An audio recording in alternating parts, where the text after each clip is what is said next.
Wayway, abalang-abala na si Dwight sa paghahanda ng almusal.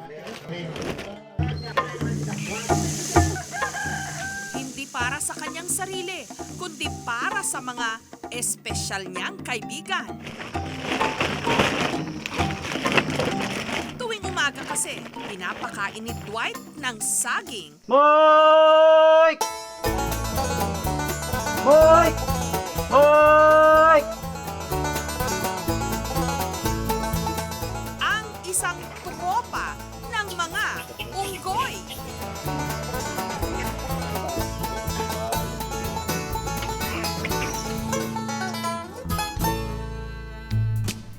Dahil nasa paanan lang ng bundok ang barangay New Israel sa bayan ng Makilala sa North Cotabato, ilang dekada nang magkasamang namumuhay ang mga tao at mga kulay tsokolating unggoy na puti ang balahibo sa harap.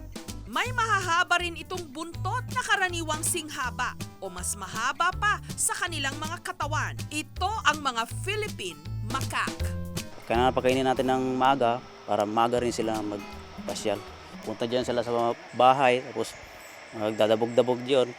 Kapag hindi natin pinakain, mag-wild siya. At ngayon, ang mga unggoy na ito ang isa sa mga inaasahan ng mga taga-Makilala para ang kanilang bayan lalo pang makilala. Pwede na kasing mamasyal ngayon dito kung gusto mong makakita ng mga unggoy na malaya, wala sa mga hawla o kulungan. Naipakilala na namin ang natatanging lugar na ito dito sa ating programa, ang Barangay New Israel sa bayan ng Makilala sa North Cotabato, kung saan ang mga unggoy malayang nakikihalubilo sa mga tao na ngayon pinagkakaguluhan na ng mga turista.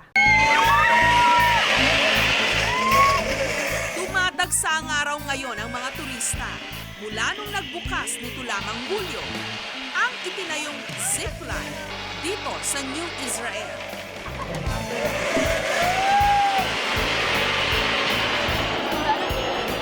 Okay lang din, nakakatakot pero enjoy naman siya. Ayun o, nasa taas. Yung nasa taas. Ayun, yun. Yun. Si Noel, rumaraket ngayon dito bilang tour guide. So mamaya ma'am, pag nandito na yung mga unggoy, pwede nyo silang bigyan ng saging, pagkain. Pag once na mayroon din sumampa sa inyo, wag nyo lang paluin, wag lang kayo matakot. So pag ayaw nyo na po, sabihin nyo na sa amin, kami na po magpapaalis sa kanila. Mike!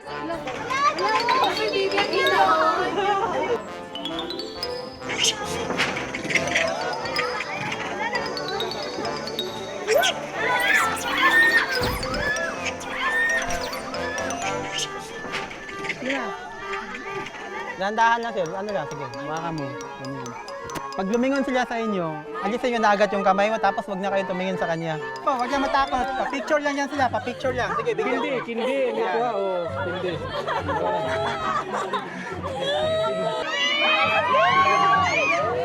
Ang mga turista, aliw na aliw sa mga unggoy. Nakabahan talaga ako, pero sa huli, ang saya pala talaga. Babait ng mga monkeys dito. Pinakain namin kanina, kuya. Gusto nila kainin lahat. Wala nang natira sa akin. Nire-remind na lang po namin sila na, ma'am, bali, pag may mga, yung mga gamit niyo po, pakiingatan lang kasi yung maliliit. Curious sila sa mga shades, mga sombrero, mga cellphone. Pag hinabol mo yun, nagagalit yung mga malalaki, so pagtutulungan ka. Kunin lang nila yan. Ang kinikita ng mga guide mula sa mga tip na ibinibigay ng mga turista. Yung pinakamababa po, 100.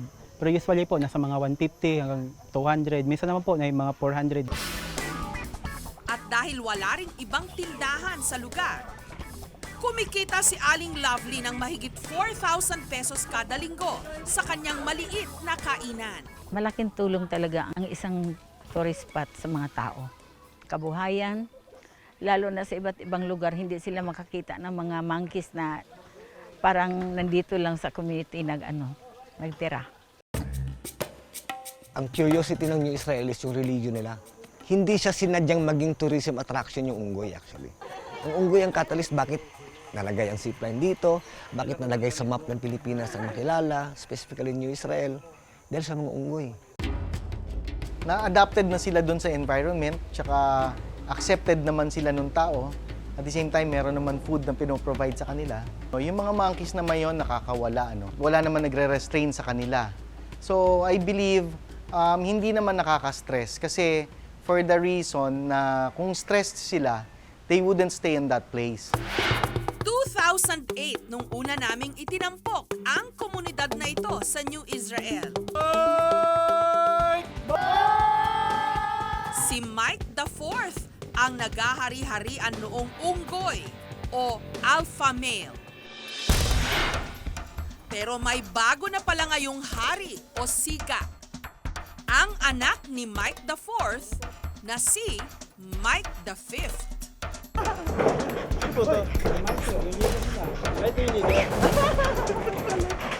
Dahil sa laki ng katawan nito, lahat ng unggoy ilag sa kanya. Itong Mike po ngayon is the 5th generation of Mike. Bali yung pang-apat naman andito pa rin. Hindi kagaya ng iba na pag natalo umaalis. Itong Mike ngayon andito pa rin siya kasama nila. Umaabot daw ng 6 na po ang mga katropa ni Mike V. Bukod sa araw-araw na paglalambitin sa mga puno, tumatambay rin ang mga ito sa mga bubong at poste.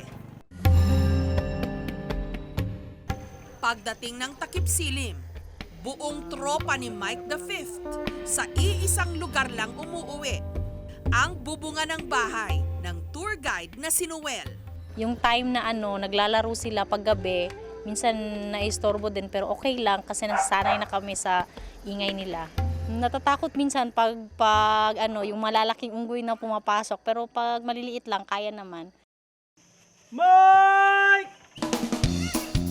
Kinalakhan na raw ni Noel ang mga unggoy.